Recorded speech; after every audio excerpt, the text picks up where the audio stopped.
വിവാഹ വാഗ്ദാനം നൽകി പീഡിപ്പിച്ചെന്ന 40-കാരിയുടെ പരാതിയിൽ ഉത്തർപ്രദേശ് മുൻ MLA-ക്കെതിരെ കേസെടുത്ത് ബംഗളൂരു പോലീസ്. ദേബായിലെ മുൻ MLA ഭഗവാൻ ശർമ്മയ്ക്കെതിരെ ബലാത്സംഗ കുറ്റം ചുമത്തിയാണ് കേസെടുത്തത്. ഭഗവാൻ ശർമ്മ 2 തവണ സമാജ്വാദി പാർട്ടിയുടെ ടിക്കറ്റിൽ MLA വിജയിച്ചിട്ടുണ്ട്. KB ശ്രീധരൻ വിവരങ്ങൾ. ഈ 40-കാരിയെ പീഡിപ്പിച്ച കേസിലാണ് SP-യുടെ MLA ആയിരുന്ന ഭഗവൻ ശർമ്മയ്ക്കെതിരെ ഇപ്പോൾ ബംഗളൂരു പോലീസ് ബലാത്സംഗ കുറ്റത്തിന് കേസെടുത്തിരിക്കുന്നത്.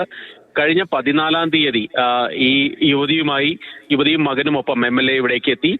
വിവാഹം രജിസ്റ്റർ ചെയ്യുന്നതിന്റെ ഭാഗമായിട്ടാണ് ഇവിടേക്ക് എത്തിയത് എന്നാണ് MLA ഇവരെ ധരിപ്പിച്ചിരുന്നത്.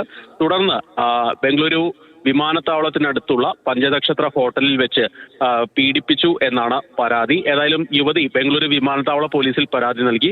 ഇതിനു പിന്നാലെയാണ് FIR രജിസ്റ്റർ ചെയ്ത് അന്വേഷണം ആരംഭിച്ചത്. 2 തവണ SP ടിക്കറ്റിൽ ഇയാൾ MLA ആയിട്ടുണ്ട്. ബേലായിൽ നിന്നുള്ള MLA ആയിരുന്നു.